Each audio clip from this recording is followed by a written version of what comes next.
Bonjour, aujourd'hui nous allons apprendre à résoudre un problème de proportionnalité. La méthode que nous allons voir aujourd'hui, c'est le tableau de proportionnalité. Voici un tableau de proportionnalité. Nous avons recueilli les informations d'un problème et nous les avons rassemblées dans ce tableau en deux colonnes. Dans la première colonne, nous avons indiqué le nombre de briques et dans la deuxième colonne, la masse correspondante en kilos. Nous voyons que 250 briques ont une masse de 1000 kg, une brique une masse de 4 kg et 306 briques une masse de 1224 kg. Pour passer d'une ligne à une autre ligne de mon tableau, je peux diviser les deux valeurs par un même nombre. Je peux également multiplier les deux valeurs par un même nombre. Je vais maintenant m'intéresser au lien qui unit nos deux colonnes. On constate que pour passer de 250 à 1000, il suffit de multiplier par 4.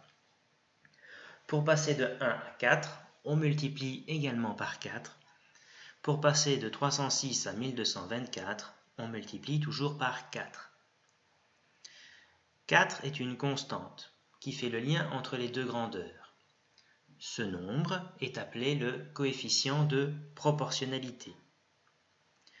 Pour trouver le coefficient de proportionnalité, qu'on appelle généralement K, il suffit de diviser une valeur de la deuxième grandeur par sa valeur correspondante dans la première grandeur.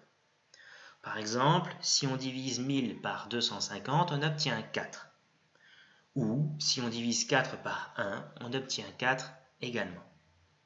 Nous allons utiliser ce coefficient de proportionnalité pour continuer à compléter notre tableau. Pour 22 briques, nous voudrions connaître la masse en kilos. Eh bien, il suffit de multiplier 22 par 4, on obtient 88. Donc, à 22 briques, je peux associer une masse de 88 kg. Nous savons maintenant travailler de gauche à droite, mais il est également possible de travailler de droite à gauche. Au lieu de multiplier par 4, nous allons donc diviser par 4. 80 divisé par 4, j'obtiens 20.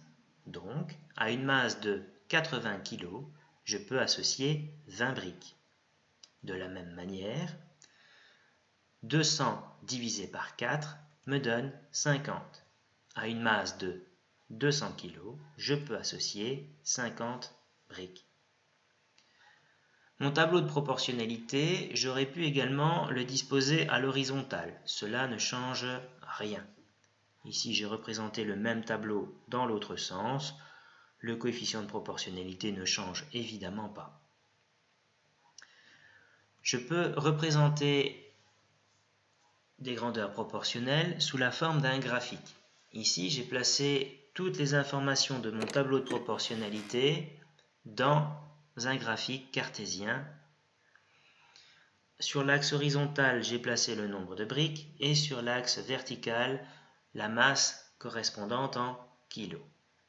Je constate que tous ces points sont alignés. Je peux donc tracer une droite qui passe par tous ces points. Je constate également que cette droite passe par l'origine du repère, qui est le point 0, 0. Deux grandeurs directement proportionnelles sont toujours représentées sur un graphique cartésien sous la forme d'une demi-droite dont l'origine est l'origine du repère. Pour rappel, l'origine du repère cartésien est le point de coordonnées 0, 0.